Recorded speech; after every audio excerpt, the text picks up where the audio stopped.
Good afternoon, everyone, and thank you so much for joining us today for our Race Today podcast, where we are a one-hour talk show about racism in the United States, as well as an activist platform to eradicate racism in the United States. I'm Dr. Alicia Williams, and I am one of our co-producers of our Race Today podcast. I'd also like to introduce our other co-producers. Go right ahead. Hi, my name is Sherelle Zicki. I am a co-producer, and I'm looking forward to have this great conversation about Black history with you ladies. Thank you, Sherelle.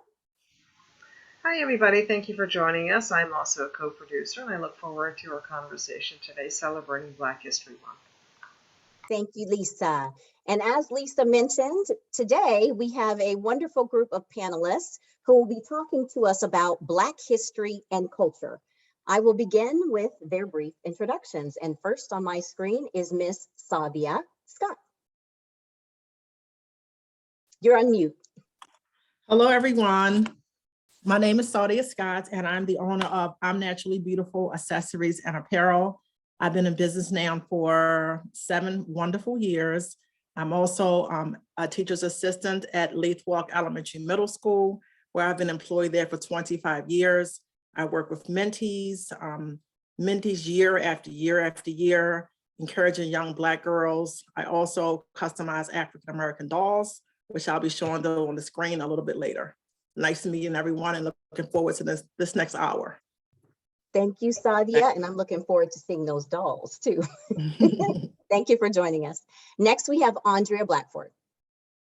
Hi, I'm Andrea Blackford. I'm the Associate Artistic Director of Washington Revels and the founder and director for Washington Revels Jubilee Voices. Jubilee Voices is an ensemble of folks from the DC area who are dedicated to performing and preserving African American traditional music. We're talking way, way back, as grandmother would say, during slavery time music. We also sing a repertoire that moves up to the civil rights movement. We've been together almost 12 years now, singing throughout the DC area, and I'm looking forward to this conversation. Thank you, Andrea. Glad to have you as well. Next, we have Kiara. Hello, everyone. My name is Kiara Thompson. Sometimes it's so hard to do the initial introduction because they're like, what do I say? What exactly do I say? I am a scientist, a former restaurant owner, baker, and I also founded a women's ministry called Faith, Hope, Love Women's Retreats.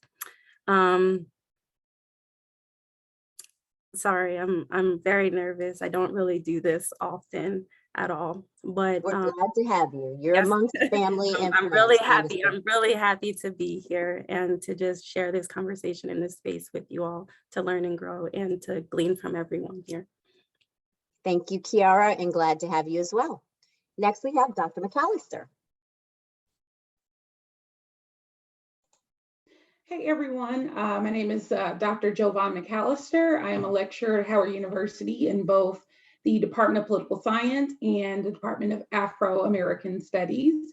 I'm super excited to be a part of this conversation, as I know and have seen my own self.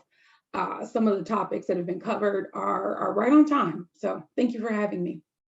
Glad to have you back, Dr. McAllister. And next we have Tia Bryant. Hello, everyone. Thank you for having me. My name is Tia Bryant. I am a 24-year stylist in the beauty industry. I do have my own product line where there are products geared towards African-American only hair, and then products that are for everyone. Also have a branded flat iron, which is a new tool that I've used, and I love it. So I'm looking forward to talking about all of there is for Black history and learning from you women as well. Thank you. Thank you, Tia. Glad to have you as well. So as we think about, we have a beautiful diversity of individuals represented here, a variety of different perspectives, from hair to academia, to education, to music, to fashion, to science, to food. when you think about all of that beauty and diversity, how in your respective field do you see your work actually impacting your respective field? And any of you feel free to chime in. I do. I would say absolutely, I do. My message being I am naturally beautiful, anything behind I am, it has to be something positive. And since I work with young girls and growing up, I suffered from self-esteem issues really, really bad, growing up to just being just skinny, being the only African-American child in one classroom in the community that I grew up in. I'm able to help those students who have those challenges. There's some challenges that they may have shared that I've had, or they may have some challenges that I don't know about, but you just never know when a person, or even when a child is dealing with a certain situation, you just never know. So I believe that what I'm doing is absolutely contributing. Thank you. And it's a beautiful thing to think about the impact again on our youth, and being able to really pour into them in ways that they can then pour back into their friends and into the larger community as a whole too. So thank you so much for that, Sadia. Would anyone else like to join us? I'd like to add something. I do believe that being a hairstylist in the Black community, building self-esteem with women who have sometimes possibly lost their jobs. They're out looking for jobs, and they want to look their best. Everyone wants to look their best at all times. So just building that self-esteem and pouring into the women as we talk in the Black hair salons, as we do all the time, and just letting them know, like, girl, you got this job. Let's claim it in the name of Jesus. It's yours. So all that talk, and then also just making them feel and look beautiful, look their best. So definitely, that's what I love about my job. That's the part that keeps me coming back. Thank you, Tia. That's a beautiful thing. Yep, that space is sacred space. Anyone else want to join us in this conversation? Sure. Go ahead, Andrea. I'm one of those musician types that has a day job. So I echo Tia by saying this is a sacred space for me, working with the Jubilee Voices and discovering the riches of our musical past. As you know, many of these spiritual songs have gone forward and become part of our civil rights / social justice landscape. And we're all on a quest these days, particularly to reach the fullness of our history. And this is part of our history.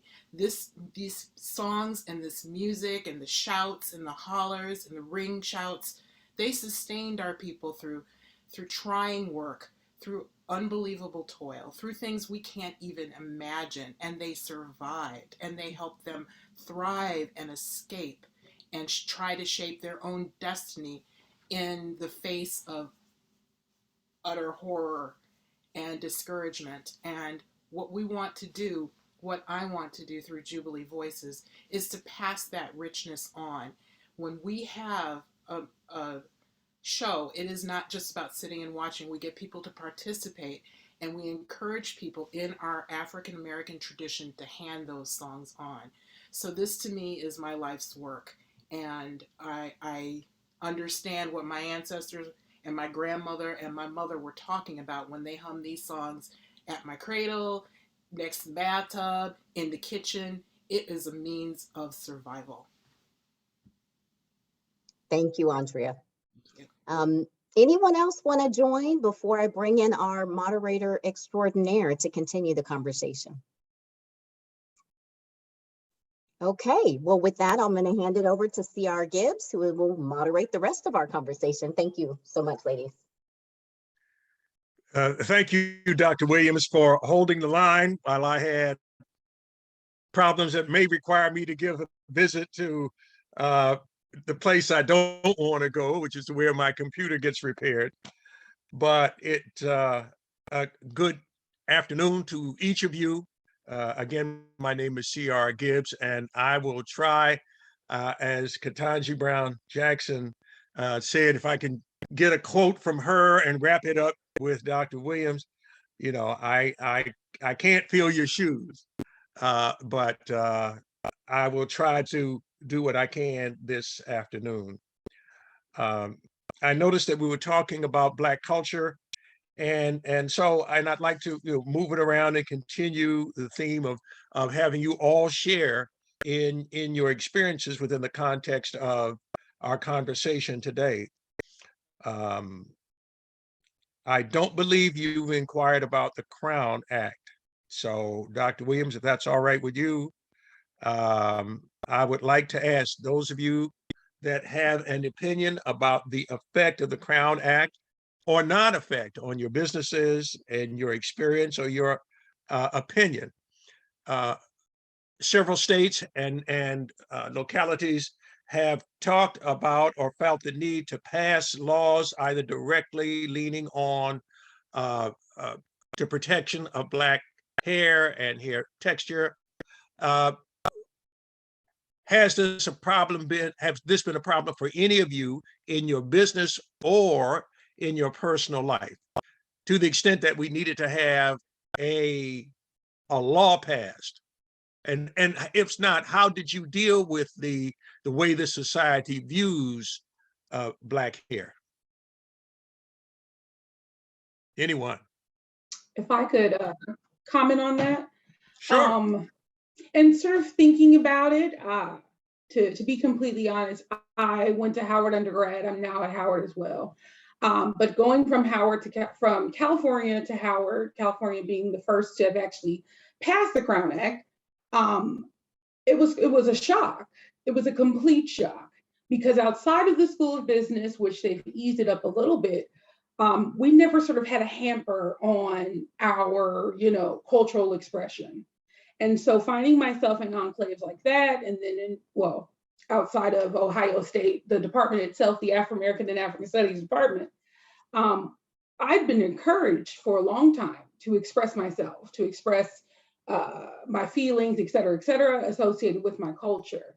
And so when you see something like the Crown Act, and for me to know California, Maryland, and I think 9 other states, if I'm not mistaken, have all passed it, it kind of makes sense to me in sort of associating it with institutions like HBCUs, et cetera, where you had that safe space to sort of express yourself. Your hair, your skin color, et cetera, wasn't something that you necessarily had to be thoughtful about in a lot of those spaces, not in sort of the traditional ways that we see in the majority of the other states. And so seeing the Crown Act slowly but surely be voted into law in these various states, it's encouraging to me, but it's also sad, because I've been able to do it, and I know some other folks have been able to do it for 20 plus years. And so I'm glad we're catching up in those areas, but at the very same time, it makes absolutely no sense that people would speak against individuals simply wearing their own hair, the way the hair grows out of their head. And so it's baffling, it makes sense, but it's still baffling at the same time. Wonderful, thank you. I know some of you have had experiences that that have been painful for you with respect to particularly your hair. The good book says it's a woman's crown, is her joy, her beauty. Even the Quran talks about the importance of a woman's hair. So would any of you care to share your experiences, either positive or negative, this afternoon?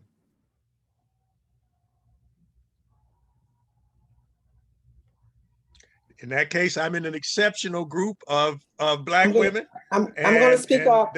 I'm going to speak okay. up. It's a painful experience, so I try to keep it within myself and deal with it with having been in counseling. I was detained in Old Navy in 2016 when I was accused of shoplifting, which I had my receipt in my bag when I left the store.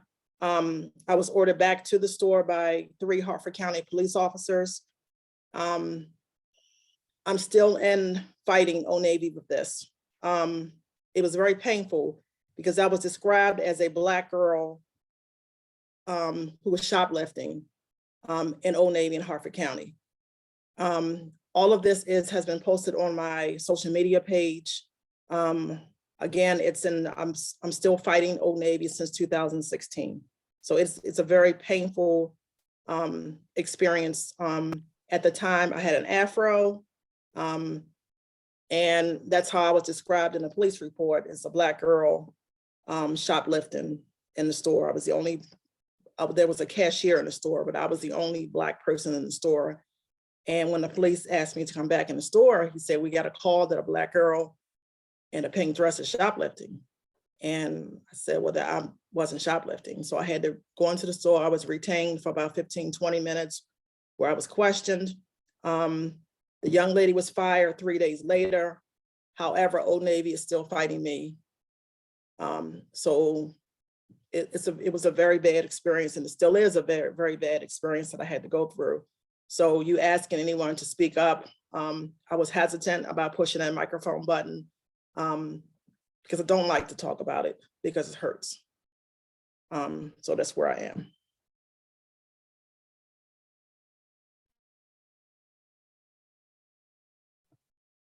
Thank you, Stadia, Thank you for your sharing. vulnerability. Yeah, Yes, thank you. you've gotta congratulate it when you see it. So thank you for sharing that. I think a lot of us,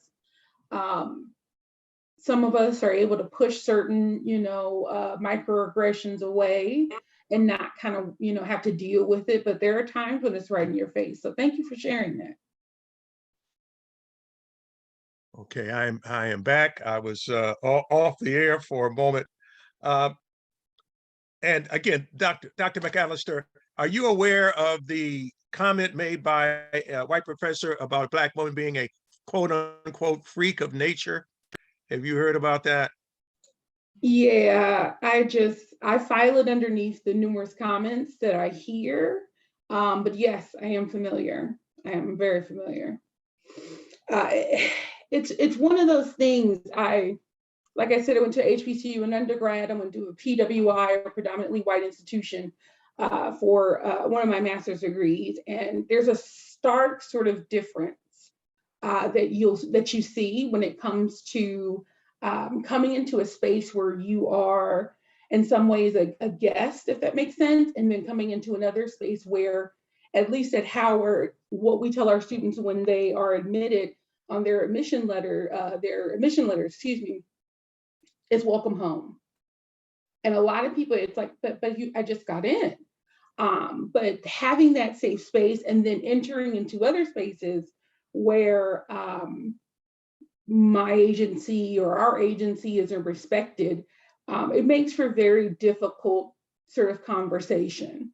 You can hear the implicit bias in the statement, where the person believes, well, I'm not really saying anything wrong. All I was saying was, and so it seems to be innocuous in the beginning, but we know better. We've heard it, we've been in those situations. And so, when we're asked about our own experiences and or the experiences of others, it's almost knee-jerk for us to say, yeah, I had something similar like that happen to me too. And sort of having that armor, because if when we let it penetrate, it's painful. It's quite painful. It can be moving. I remember seeing and reading some of the comments with respect to all the three remaining finalists, if you will, for the as Supreme Court judge, and some of the things that came out of the mouths of, and this is why we have to explain to our young people, it ain't just slack-jawed redneck bib overall wearing white folk that feel that way about us. We're looking at American society, root, stem, and branch. And until we begin to deal with this in its totality, we really won't get where we need to go. I'd like to, just for a moment, move to Sister Kiara Thompson and ask you, and this is, by the way, I might start with her, but these are sharing questions so that any of you can react to them.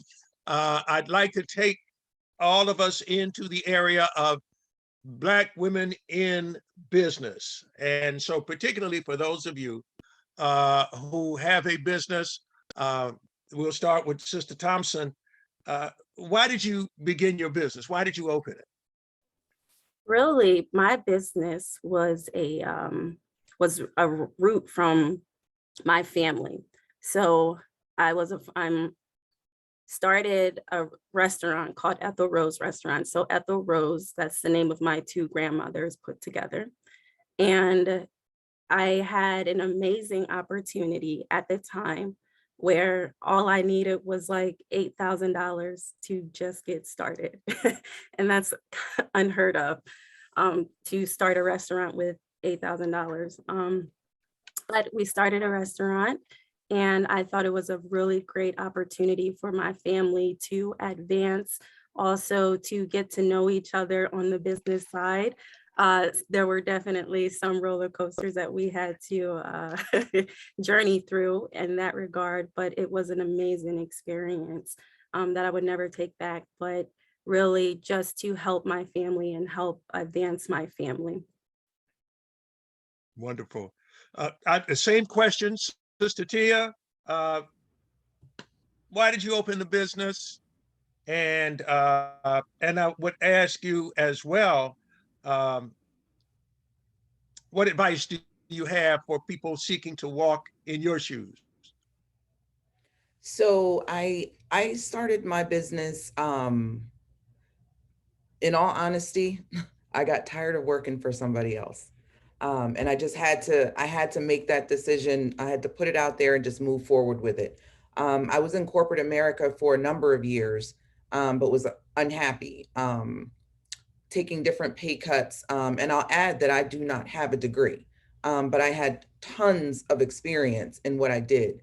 And so being shuffled around in corporate America and not actually, I guess, being recognized for what I brought to the table was very frustrating at times. And so doing hair is a gift that I was given by God. I do it easily. It comes naturally. All the new techniques, it's second nature to me. So it was a no-brainer at the time to say, you know what, I can go out, I can do this. So I did that because I just got tired of listening to somebody else making the rules. I wanted to make my own rules. And so being in my own space, I was able to take some of that background from corporate America, especially the customer service aspect, which in Black hair salons can be second tier when you're talking about customer service, you know? So I brought that and I refocused on what people really want. What women want is to get in and get out and get their hair done. They don't want to spend all day in a salon. And so I've incorporated that into my business. And I've been very successful because of it. So I think that was something that was needed. And I see now that a lot of other stylists are starting to do the same thing, you know, kind of getting that timing down, not trying to double and triple book and having people waiting for hours. Because at the end of the day, they want to get their hair done. They love coming to me, and we love our conversations, but they don't want to spend all day here. Thank you. Sister Saudia, the same question to you. Why did you begin the business you're in? Excuse me, if I can have 2 minutes, I want to read my intro, and this is going to explain to you why I started my business. Okay. That's okay? Okay. The floor is yours. My story is intended to make you laugh, reminisce, challenge, and embrace who you are, but more importantly, to love who you are and to appreciate what God has blessed you with, and sometimes what God has not blessed you with. I remember a very heavy-set woman said if I had a small and sexy shape, I'd probably been a straight freak. Laugh out loud. I and many young girls and women, and even men, face challenges of low self-esteem, self-worth, depression. Depression. I share my challenges, what I look like, how I felt, not being satisfied with the shape of my booty, my breasts, the shape of my eyes, how I never wore a one-piece bathing suit because it only flattened my chest even more.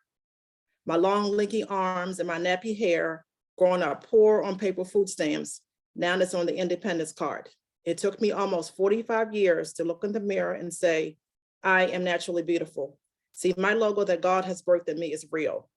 I will listen to affirmations daily, of which repeated sayings such as I am blessed, I am worthy, I am beautiful, I am loved, and so on. I remember jumping up at 3 a.m. and running to my youngest daughter's room and saying, I got it, I got it. I am naturally beautiful. I'm sure I'm not the only person that God speaks to in the middle of the night or daytime either. So yes, my logo is very personal. I pray that my story will give you hope and support and empower you mentally to realize that you are naturally beautiful. And my logo is every female has the ability to be without any artificial aid, to be wonderful, remarkable, and excellent. Every female can say, I am naturally beautiful. So my business is empowering because I didn't realize that I was beautiful. Growing up, my self-esteem was shot. I didn't realize until I became an adult that I am naturally beautiful. So that's how I began my business, is to empower. All right. Thank you. You're welcome. Take a fist bump from me through this machine right here.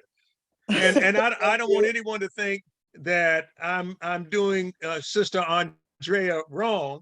So do you want to describe to us how you got started and what early path your business took in terms of, I know it's entertainment, but nevertheless, I think we'd all benefit from understanding, how you got started, what kinds of music you sing. Okay. Well, it's interesting. This is a path towards self-esteem as well, and discovery. I am affiliated with Washington Revels, which is a community organization that celebrates community traditions.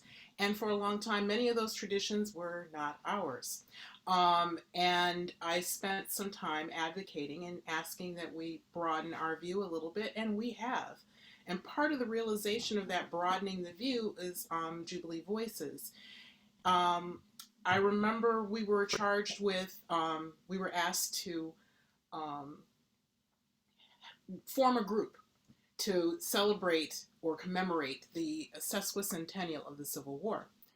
And I had been doing small little bits of directing and small ensembles for many of the stories that we told. We told the stories in our signature event, the Christmas Revels, the story of the alley communities that had come up in Washington, D.C., and the Black folks and the immigrants who lived there, and things like that. So it came up to a point that in 2011, I was asked, can you form a group?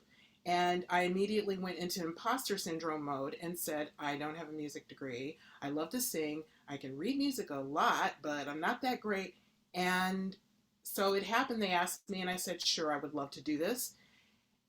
I did a lot of research, got the group together. We had 3 gigs before we had even formed a group. Our ensemble sings the root. We do research. We listen to field recordings. We sing songs that were spirituals before gospel, before jazz. But in doing so, we highlight where those genres came from. And we honor our ancestors by singing at historic sites in costume. We have sung, most of our repertoire is from the Civil War era, but we sing things from the colonial era as well as the civil rights movement. And we've sung a few popular songs that people don't totally understand where the roots are, like Kumbaya. You want to read something fascinating, read about the Gullah roots of Kumbaya. For me growing up, that had been a camp song that was kind of like, nah. Nobody told me about this until I was nearly an adult where it came from. It's like, oh, it's African. No, there's so much more. There's so much more to our music, and there is so much more to who we are in our history. And we're just now really pulling apart the threads and finding out the richness of our history. When I was a child, I heard we couldn't trace our heritage because of all the records were gone. We know better. We know better. We have a way to open up that truth, as I mentioned, and we're opening the book to that truth when we share these songs among each other and keep them alive. Because goodness knows, there's no time like now to understand we need that source of strength. This kept our people alive. It kept them alive. So the songs we sing are to impart this. and to give people a greater understanding of who we are and to take away some of the shame and stigma around that period of our history. There is nothing to be ashamed of. We are a great people, and we adapted and we survived and we thrive. And in order for the next generation to thrive, they need to do the same thing. We need to pass it on. It was evidenced when the 3 people who murdered George Floyd faced justice and the crowd of young people saying, "We shall overcome." It's an important tool in our survival, and we must not let it go. We have to remember Sankofa, where we came from, and take that into the future. Thank you. I have, in terms of full disclosure, I have had the blessing of experiencing the Washington Rebels and have been transported by their verbal time machine back to places that, although they seemed rough, they seemed dark and difficult. I drew comfort from listening to them, and seldom have I heard such a mellifluous chorus of voices. In other words, them Black folk can sing, y'all. I mean, that just it. But before Dr. Williams hits me with an electronic or digital object, I want to talk a little bit more about business and the extent to which business owners can impact the society that they serve beyond providing a service. I hope you're with me in that. And so, Sister Andrea, if you want to respond to that, fine. Anybody that doesn't, you don't have to. But if you have something to add, be it large or small, you know, put your voice in this. Sister Andrea. I think I'm going to pass this one on because I'm not exactly in a business. I'm working with a nonprofit, and I want to hear more from the other panelists. So that is fine. That's all right. I ain't mad about asking Sister Saudia or Kiara or Sister Tia. And again, you know, how do you affect the larger community in not only in your work, but away from your work site? Has your entrepreneurship had an impact on you as a person in giving you a broader sense of how you can serve your community? Well, I'm going to start. Okay. I believe it has. One thing that I do in shows for middle school students, for high school students, and I always donate my clothing line. Students do not have to pay for any of my products. So it gives them that, first of all, they get the free items, and then they have to hear my history as how I started my business. They have to know what my business stands for. And then I also, when I go out and I vend at large events, I take some of my mentees with me. And when they're out, they have to know why they're there, not just to sell a product. They have to know what is the purpose of I am. They have to talk about, you know, some struggles and some challenges that I've gone through, that I've shared with them, and some challenges they've gone through, and how they use the power of I am, because my message is basically I am. Anything behind I am has to be something positive. So I think that I have impacted not just the students, but a lot of women for some reason. Well, I know why, but whenever someone purchases something from me, they're like thanking me, like they're excited about my message. They're thanking me. It's like, when I first started, I said, I've never seen a group of women who were like happy to shop, but it's not necessarily the product, it's the message behind the product. Thank you. Thank you. Anyone else? You're very welcome. I'll add something really quick. A lot of my clients, they are very high up executive professional women. And so when they come here and I talk to them about, you know, what I'm doing in my business, and a lot of them have seen the growth that I have had, you know, tremendous growth I've had over the years, and it's inspiring them to branch out on their own and open their own businesses with what they do, whether it be consulting or law or anything. Some of them have started nonprofits since then. So I do believe that just being in the room, they say surround yourself with people that are like-minded. And so when we're in the room and we're talking about being an entrepreneur, me being an entrepreneur and building a business, it's inspiring them as well. And so they're going out and they're saying, you know what, I can do that as well. And starting small, part-time. I actually have one client who at the end of the spring will be leaving her corporate job for her full-time entrepreneur job. Wow. Okay. Anyone else? I do have to say one thing, and it will be brief. The legacy and the work Jubilee Voices is doing to impact the larger Black community is we leave a gift for them to give. And one of my favorite experiences is to sing in a small church. And we sang in the small church of one of the ancestors whose story, Philip Johnson, wound up being chronicled as part of the WPA project of, taking down the histories of people who had been enslaved. Yeah. And this little church is in Poolsville. And folk came and we sang these songs. You could see the grandmothers and the great-grands nodding. You could see the little kids kind of like, what's all this? And we saw a couple teenagers go, oh, whoa. But by the end, everybody was singing. Everyone was singing. We have gone to places where there's a song we called The Winter. The winter soon be over, children. And it's a metaphor for slavery. And a bunch of white kids heard this. They left the scene singing the song. I had another woman walk up to me at Signature Theater while we're waiting in line to go into a show and say, "You're with the Jubilee Voices people. My kid has been singing your songs ever since we went to your show." And it was a show that was 2 months earlier. That's what blows me away. And that helps me to understand that this is my life's work. I'm making a difference. The singers are making a difference.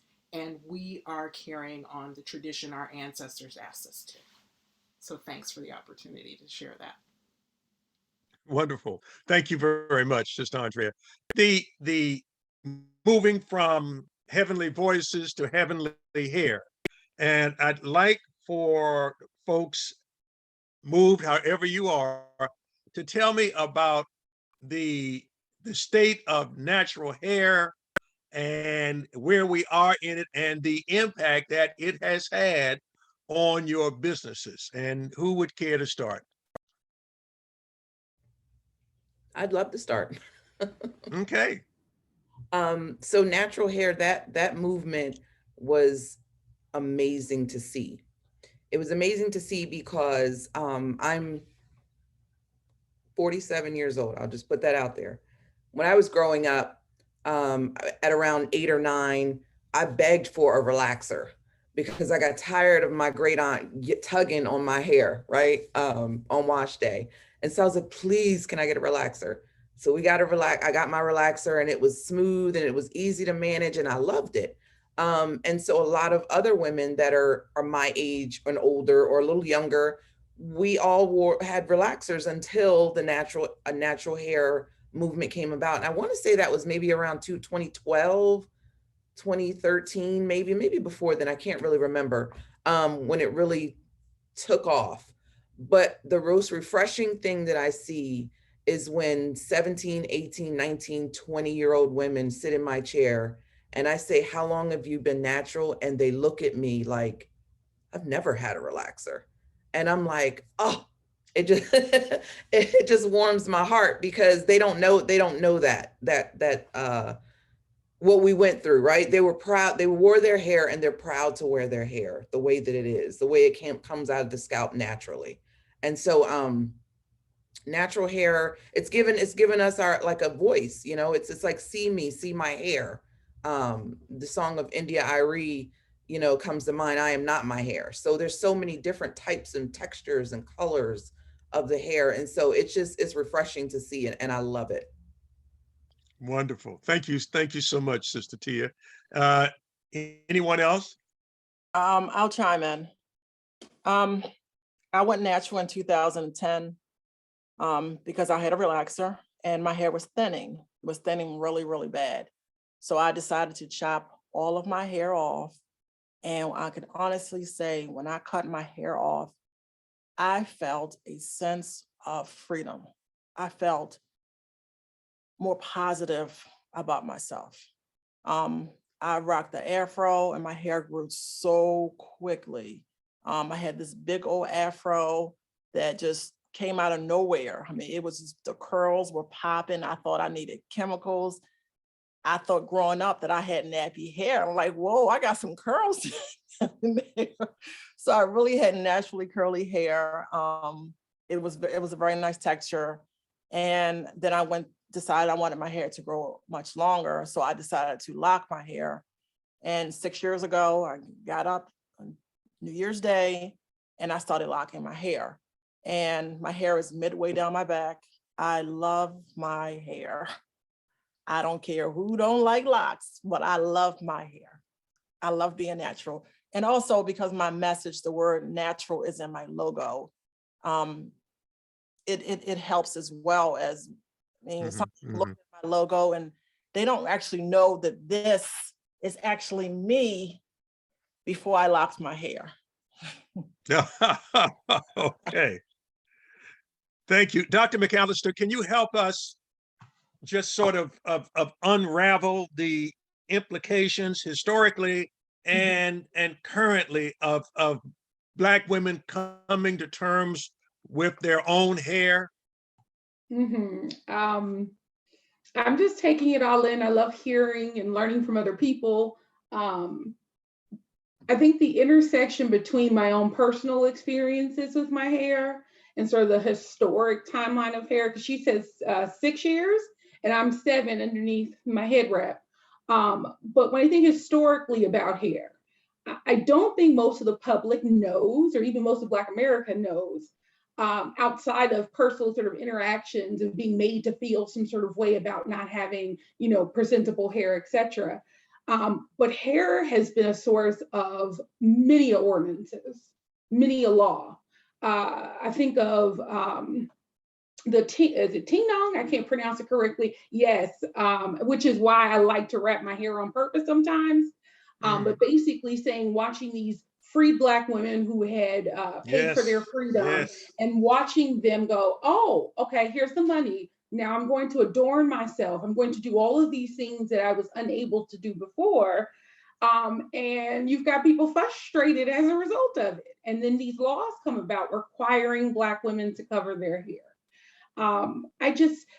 It's a hard thing because I know that our system, being here in the US, that the law has been the method in which to control individual cultural expressions, et cetera, but at the same time say, well, all we want is for things to be presentable. No, you can't graduate with your locks because everybody has to, come and look. No, you can't have that hair when you play softball. It's not safe. Everyone has to wear their hair up and down because that is the policy of our cheer squad.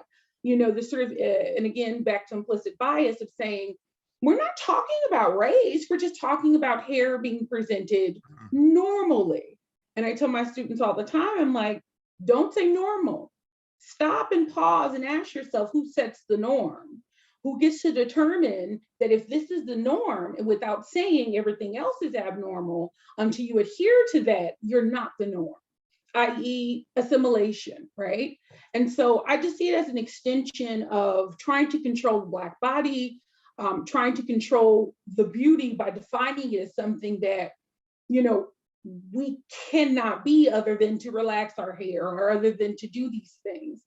I even think about the fact that when you go through the airport, the scanners can't detect your skin. They can't see through such thick hair, but it's not racist. And so I think to myself that it's easy to say that and not think about the algorithms that are placed in the machine to respond to normal citizens, right?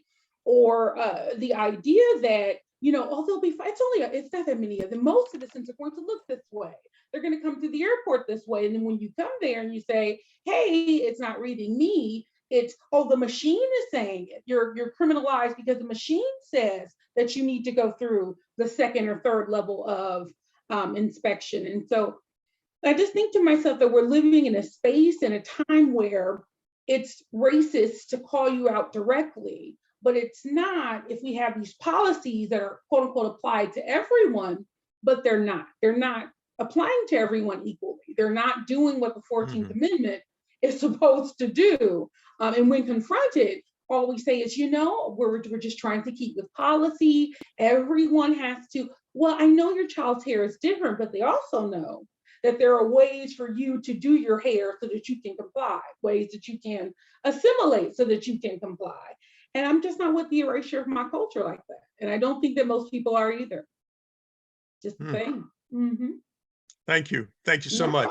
Sister Kiara, they tell me that, hair is an aspect of culture, but food is an aspect of culture as well. So and I have no idea, while I've just started talking to you, I just looking at you, I just started thinking of chicken and rice, but the unravel for us, if you will, before my brain goes off on another food tangent. I understand that you're the expert in terms of what are your favorite dishes? And I understand that you have created some seasonings as well. So can you help us unravel that? Yes. So I love to stick to food that make me feel good when I'm cooking them. I love to learn about different cultures and all of that stuff. But what I am passionate about is what I remember growing up. Grandma in the morning making biscuits, eggs, chicken, beef and gravy. Sorry if I'm making you hungry, but sweet potato pies, all of that stuff. Can you say the second part of your question again? I'm sorry, I got distracted with the food. I know, I love the fact that you're reminiscing, but I understand. Let's bring this to the present, because you yourself have done some concocting in the kitchen. Yes. And can you tell us about that, please? Yes, so it's not more so seasonings, but condiments. So I started working on developing a sauce line, barbecue sauce, hot sauce, those sorts of things. And sorry, I'm really nervous.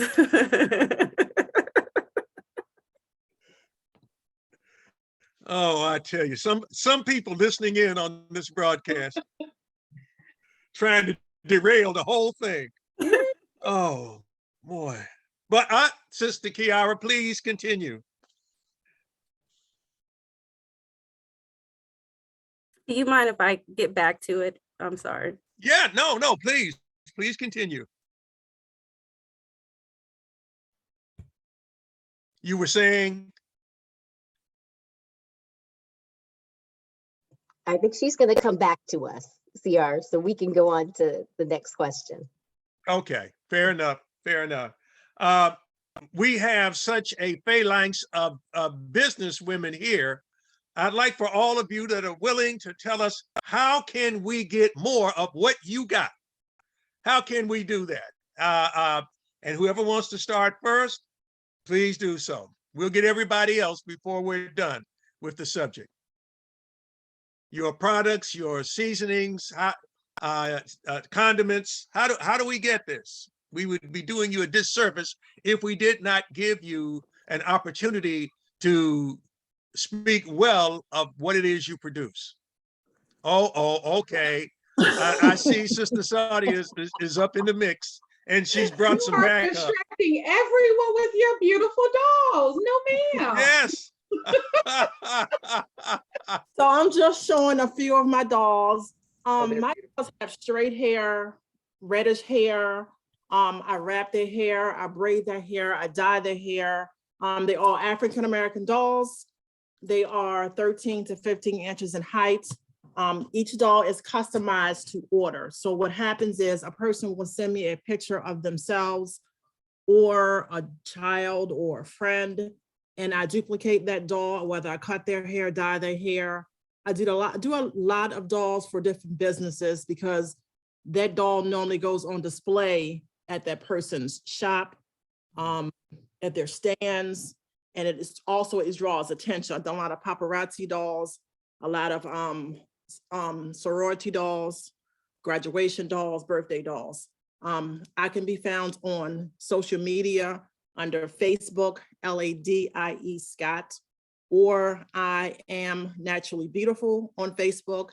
On Instagram, it's I am _naturally beautiful _ website, I am naturallybeautiful.com. And let me see, and my contact information is 443-226-2883. I'm based in Baltimore, but I ship all over the country. Thank you. And how long Right. does it take you to make them, and how much time would you give to make them? The doll, I never make one at a time. I'm going to say if I have all the supplies, which I have like a whole room full of supplies, it maybe take me about an hour, depending on her hair. If I have to braid her hair, dye her hair, cut her hair, it's the hair that takes the longest. But the outfits, I have several sewing machines, tons of crafts, and I don't use patterns. Each doll is made to order because no two dolls will ever be the same. Dolls are priced between $75 and $95. I do sell dolls with just my logo on them, whether it's just a t-shirt and a pair of jeans. Those normally sell for like $50. For Christmas, graduation is the biggest time that I'm rolling dolls out all through the night. Wow. Thank you. You're Thank very you. welcome. You're very welcome. Okay, next. This is the chance for you to pound your chest and tell us how good what you do is and how can we get some more. All right. If you want to know more about the Washington Revels Jubilee Voices, you can go to our website, www.revelsdc.org. And on that website, if you click on ensembles, you can read more about us, see some pictures, and we even have some films of things we've done. If you go to the Washington Revels YouTube channel, you can see our Juneteenth special that we did with the Office of Historic Alexandria, our Jubilee July, our birthday is July 31st, so we've done specials for that, and other things we've done. And the website also has a calendar of our coming events, and our next event will be at the Harriet Tubman Underground Railroad Visitor Center. We're going to celebrate the daughter of Dorchester County's birthday with a concert at 1 p.m. at that site. And that Hey, great. 2 days. But check us out. Thank you. You're very welcome. Sister Tia? You can, so I'm in the middle, not the middle, I've just begun moving my suite to my own salon. And so my website is up and running, so you can book an appointment at www.hairflipbytia.com. My products and the flat irons are not online for sale right now because of my transition, but they will be within the next 30 days. So you'll be able to get shampoo, conditioner, leave-in conditioner, hair serums, curly curly puddings, and hair mask, as well as the flat iron once they're back online. I'm also on Instagram at hair_flip_ by Tia. Thanks so much. Dr. McAllister, why is it important for women to have their own businesses? What has been the historical impact of Black women in business? I'm writing everything down. I just need y'all to know that if I am, you see a message from me, that's because I'm writing it down. I want everything y'all are doing. I think about, I teach a course right now called Black Women in America 2. And in the past, I taught Black Women in America 1. I think about the fact that E. Franklin Frazier, a famed sociologist and former faculty member here at Howard, talks about the fact that Black women had power. And before then, during enslavement. And so most people are like, how on earth could someone have power and be enslaved at the same time? A lot of their power was derived from domestic things that they were able to do in the home, and some of the bartering, the selling that they did of domestic things. And hair was a part of that for them. And so when we talk about the importance of Black women having their own businesses, one, we've been done that. And I hate to say it that way, but that's exactly how I need to say it. We were and still are doing that. And sometimes that's by virtue of the fact of being boxed out, of being left out, of being told that there's no space or place for us in the business world. And so the importance of it is twofold. I want you to get your money. I want you to make sure that you are prospering in the ways in which you deserve, especially when it comes to the natural hair industry. Because we know, and I know Ms. Tia knows, we haven't necessarily been in on what was happening in the beauty supplies and making the money that's there. The other part is I need you to show yourself out. I need people to see that we are doing what it is that we are doing. And we have a history of doing it. Maya Angelou said that we are a going on type of people. And it took me a while to kind of, take that in. But we are, despite what was happening during enslavement, that 100 and some odd years of Jim Crow, and we'll work on a label for the last couple of decades, we are going on people. And so it's definitely necessary for young girls to hear me teach them the history, to empower them in terms of their confidence and their self-esteem. But they also need to see examples of women that said, okay, I can't be in the corporate space because of my hair, I can't graduate, or I can't play a sport, or I can't do all of those things. And so when you tell me I can't, I go ahead and do.